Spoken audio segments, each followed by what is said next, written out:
Mateo chapter 8 verses 5 to 13. Ang pagpapagaling sa alipin ng kapitan. Pagpasok ni Jesus sa Capernaum, lumapit ang isang kapitang Romano at nakiusap sa kanya. "Ginoo, ang alipin ko po'y naparalysis. Siya'y nararatay sa amin at lubhang nahihirapan.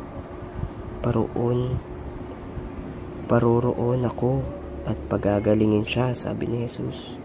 Ngunit sumagot sa kanya ang kapitan, "Ginoo, hindi po ako karapat-dapat na puntahan pa ninyo sa aking bahay. Sabihin po lamang ninyo at gagaling na ang aking alipin. Ako'y nasa ilalim ng mga nakatataas na pinuno at ako man ay may nasasakupang mga kawal. Kung sabihin ko sa isa, humayo ka, siya'y humahayo, at sa iba, halika, siya'y lumalapit. At sa aking alipin, gawin mo ito." At ginagawa niya.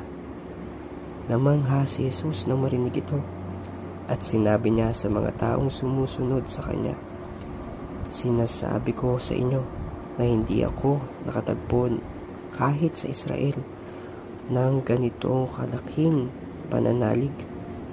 Tandaan ninyo, marami ang darating buhat sa silangan at kanduran at tudulog sa hapag, nakasalo ni na Abraham, Isaac at Jacob sa kaharian ng langit. Ngunit marami sa lipin ng Israel ang itatapon sa kadiliman sa labas. Dooy magnanangis sila at magngangalit ang kanilang ngipin." At sinabi ni Jesus sa kapitan, "Umuwi na kayo. Mangyayari ang hinihiling ninyo ayon sa inyong pananalig." Noon di gumaling ang alipin ng kapitan.